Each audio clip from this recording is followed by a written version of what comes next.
we play it during the altar call, and the lights are so bright on us, we can't see the crowd. It's like big spotlights. When we finish, there's no noise. And we're like, this is the worst decision we ever made. Like, the crowd is not clapping, nothing. Bart Millard's talking about I Can Only Imagine, the song that would become MercyMe's biggest hit. Well, the lights come up, and about half the crowd is at the altar, crying and praying with each other. And I could say, as good as I thought we were, we had never seen anything like that. We'd never seen God move in this kind of way. I can only imagine when that day comes and I find myself standing in the sun. This is part 2 of our conversation with Bart Millard of MercyMe here on GPS, God, People, Stories. I'm Phil Fleischman. And I'm Jim Kirkland. In part 1, Bart talked about some of the ways God worked in his life leading up to the success of I Can Only Imagine.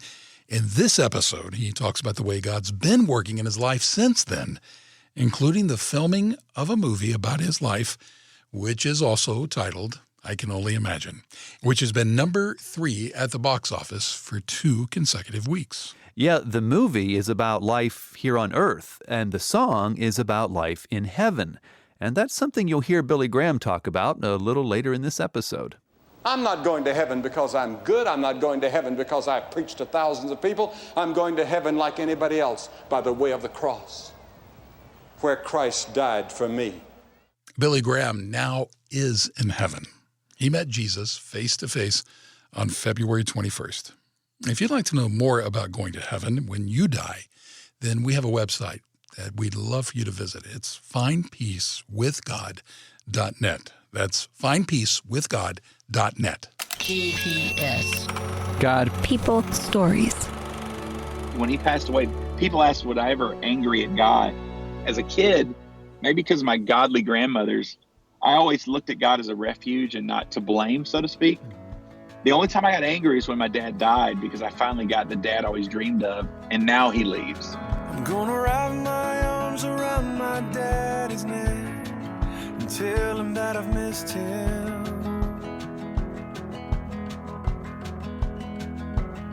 And tell him all about the man that I became and hope that it pleased him. God had transformed Bart's dad in the last few years of his life. For much of Bart's childhood, his dad was physically abusive. But he changed after he was diagnosed with cancer during Bart's freshman year in high school, and the two became very close. Bart's dad died when Bart was a freshman in college. With all the horrible things that happened to me, that was the moment to where I really struggled with anger for a season. And that's part of the reason why I became obsessed with I Can Only Imagine, is to try to work through that.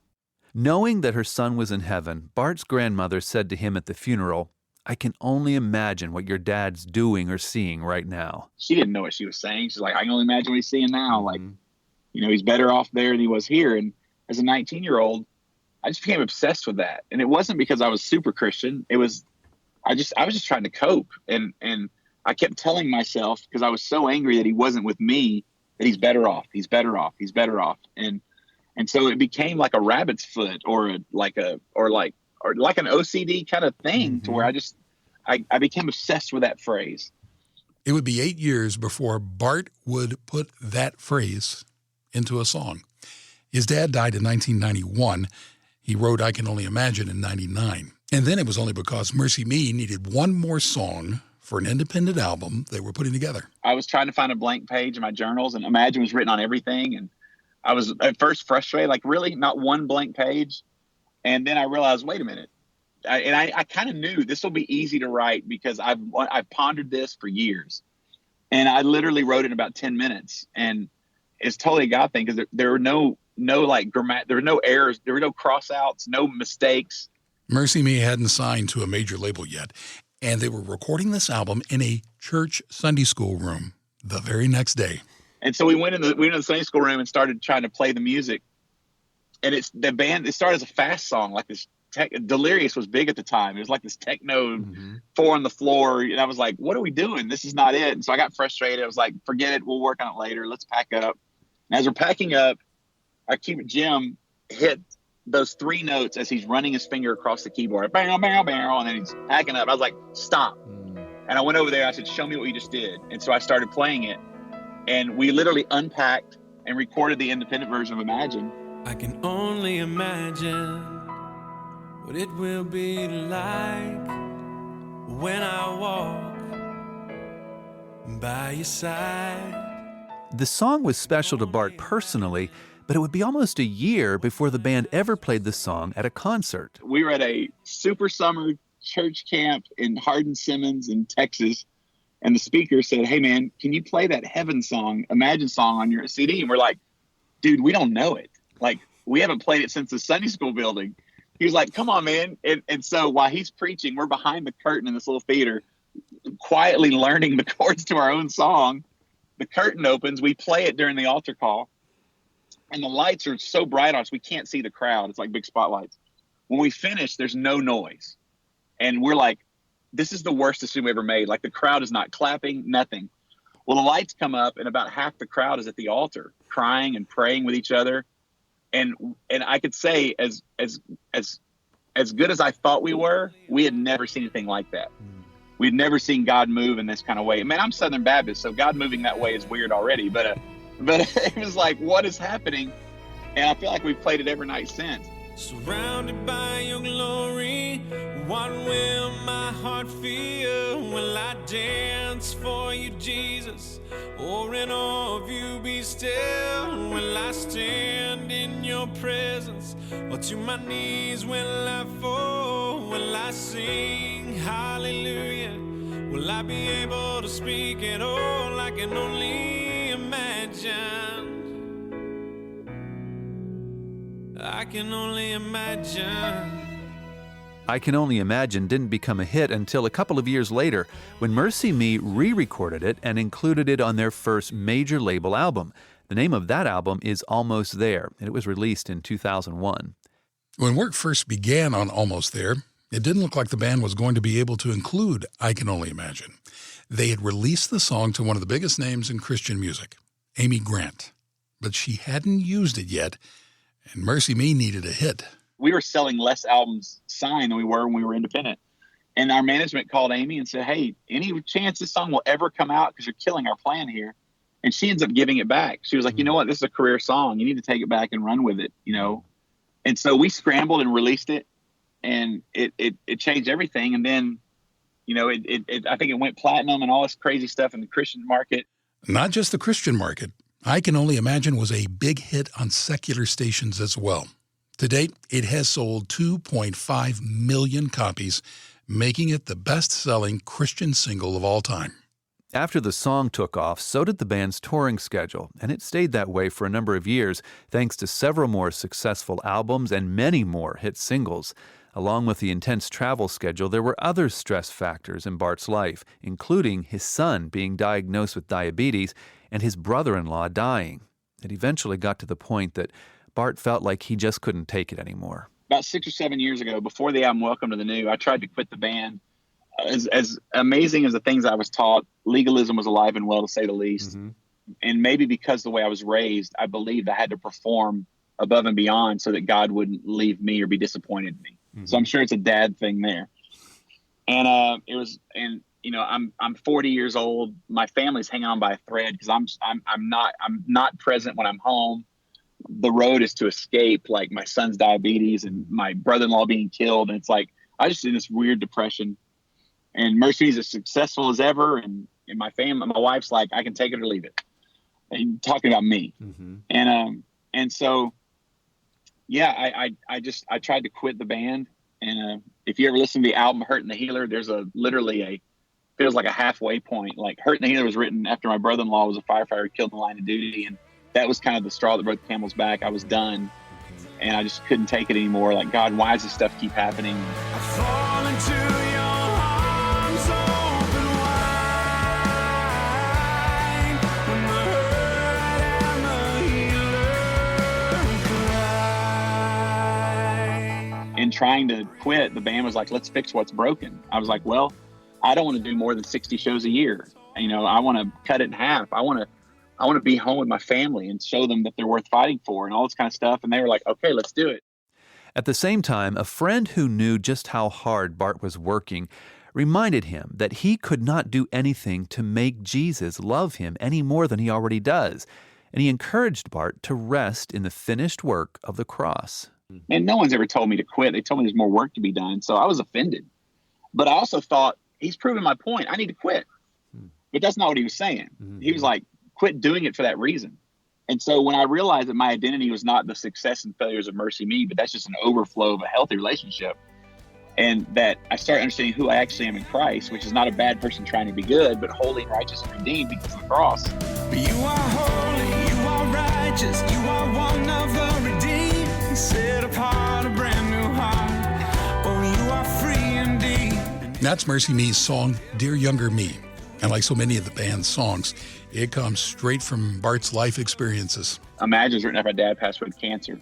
Homesick was written when my brother-in-law was killed in a car accident. Wrote it for the funeral, never meant to record it until my in-laws, the parents of the kids, said, people have to hear this. Bring the Rain was written after my son's diagnosed with diabetes. Hurt in the Healer was written after my cousin was killed in a car accident. And then going through that 8-year process of unpacking my childhood with who I am now, Dear Younger Me came out of all that therapy of realizing, oh, wait, I am holy, righteous, and redeemed. Boy, I wish I would have known that when I was a kid, because if it turned my world upside down at 40, how much damage could I have done if I was at 8 and understood it? Dear younger me, where do I start? If I could tell you everything that I have learned so far, then you could be one step ahead of all the painful memories still running through my head. I wonder how much different things would be, dear younger me. That therapy that Bart mentioned helped him prepare for another major event in his life, the telling of his story in a feature movie. I got approached 8 years ago from a producer, a really sweet lady out of California who heard me tell my story on stage and bits, and, in between songs or whatever. And she was like, man, I wonder if there's a movie here. I was like, whatever, it's not going to happen. And so for 5 years, she would call me about once or twice a year going, I haven't forgotten, I'm going to do it. And I was like, okay, good luck with that. But then about 3 years ago, Bart got word that the Irwin brothers were now involved. Andrew and John Irwin are movie producers who are responsible for films like Woodlawn, October Baby, and Mom's Night Out. And I remember, even though I said yes to it, thinking, am I emotionally and spiritually ready for the things I've buried my whole life, not only to be dug up, but put on a big screen? But my wife and I had gone through grief counseling and some other stuff, and completely separate from this timeline, even though it was the same 8 years, a separate storyline, was that we were unpacking how I react to things now because of my childhood, and it never connected the two, avoided it at all costs. This godly counselor showed me how it's all connected. And so here I am getting healthy in the same 8-year time frame to be able to not only talk about the movie, but support it, and not knowing that how important that role was. In the same 8 years, the movie's slowly working its way to a reality. And I'm telling you, if the movie released 3 or 4 or 5 years ago, it wouldn't release. I wouldn't let it, because I couldn't. I mean, it was hard enough now, and I'm in a healthy place. One of the most painful parts of Bart's past was the absence of his mom. His parents divorced when he was 3 because of his dad's abuse. Then, when Bart was in the 3rd grade, his mom remarried and moved from his hometown of Greenville, Texas, to San Antonio. Bart and his older brother stayed with their dad. Well, I would see her like at Christmas, the holidays. It's like a 6-7 hour drive away, something like that. And so I would see her at holidays, but I hated being in San Antonio away from my brother. And so as much as I could, and then as I got older, I saw her less. And then I dealt with resentment and anger of not understanding why she left as I got older. And that wasn't really resolved until I think I had kids, until she showed up as a grandmother. And that's when I started unpacking how much resentment I had towards her, and to where we had to work through it, and I had to work through it. And now she's a huge part of my life. Even though their relationship is restored now, Bart wasn't sure how his mom was going to respond when she saw I Can Only Imagine for the first time. Like, I remember going last August to show her the movie thinking it was going to kill her. And she sat there with tears in her eyes and said, that's basically how it happened. I'm so sorry. The film closes with a picture of Bart and his mom and the words, Today, Bart and his mother are incredibly close, and she is MercyMe's biggest fan. I Can Only Imagine's done well at the box office. It earned the number 3 spot in its opening weekend. The movie is based on a song that God continues to use to touch people's lives. What's crazy is that, years later, you see the response of the crowd. You see people that have gone through something recently, whether it's losing a loved one, where the song has come to life to them. And you can't deny when you see the look on somebody's face when you're singing live, and it's like, this is the whole world to them at this moment. Even to this day, I've had a guy come to me and say, I hated this song until my wife died. I didn't get it. I was like, what's the big deal? The hype is too much. He was, the second my wife died, he was like, I get it. And all of a sudden, it's like the song was recorded yesterday for him. I can only imagine when that day comes and I find myself standing in the sun. I can only imagine when all I would do is forever worship you. I can only imagine, yeah. Bart Millard's life story is all about the transforming power of Jesus Christ. And his career-defining song is all about worshiping Jesus in heaven. Now, if you're ready to let Jesus transform your life, and if you want to know that you're going to heaven when you die, we can help. Visit us at findpeacewithgod.net. If you're already a follower of Christ, you can use that site to grow deeper in your faith. The address again is findpeacewithgod.net. You've heard a lot about Bart's family growing up. In just a minute, we're going to hear about his wife and kids. You're listening to GPS, God, People, Stories, a podcast production of the Billy Graham Evangelistic Association. The real you is going into eternity. Where will you spend eternity? Billy Graham. No matter what your sin, no matter how deep in sin you've been, God is in the forgiving business because of what Christ did on the cross. I'm not going to heaven because I'm good. I'm not going to heaven because I preach to thousands of people. I'm going to heaven like anybody else by the way of the cross, where Christ died for me. Are you certain? Are you sure? These things I write unto you that believe on the name of the Son of God, that ye may know that ye have eternal life. You can know it. You don't have to guess it. You don't have to say, I think so, I hope so. You don't have to go home wrestling with your doubts. You can have it settled all tonight. Do you know Christ that way? Billy Graham and his wife, Ruth, both knew Christ in that way before they died. So now they are reunited in heaven. And somebody else who knows Christ in that way is Bart Millard. Both he and his wife, Shannon, as a matter of fact, know Jesus Christ and have surrendered their life to him. Billy and Ruth met and started dating in college, but Bart and Shannon started dating in middle school. Shannon was my first girlfriend in 7th grade. She's a huge part of the movie. And we've been married for 20 years. Past November, this November will be 21 years. I've got 5 kids, boy, girl, boy, girl, boy, 16 down to 7. And it's the most amazing adventure in my life. Like, it's the circus you don't want to leave. And gosh, it's incredible. It's insane. It's out of control. We get things wrong half the time, but it's like, man, and I think because it's just something I never had, and I lived in fear most of my life, thinking that my identity was my guilt and shame. I never thought I would have this opportunity. And the crazy thing is going through that, my wife was right in front of me and had no idea, and was walking alongside of me then and had no idea. We want to thank Bart Millard for taking time to talk with us and for being so transparent about the struggles he has worked through over the years. We want to thank you for listening. And one final word of appreciation is to the producer of this episode of GPS, Albert Swanson. I'm Phil Fleischman. And I'm Jim Kirkland. GPS, God, People, Stories, an outreach of the Billy Graham Evangelistic Association. Always good news.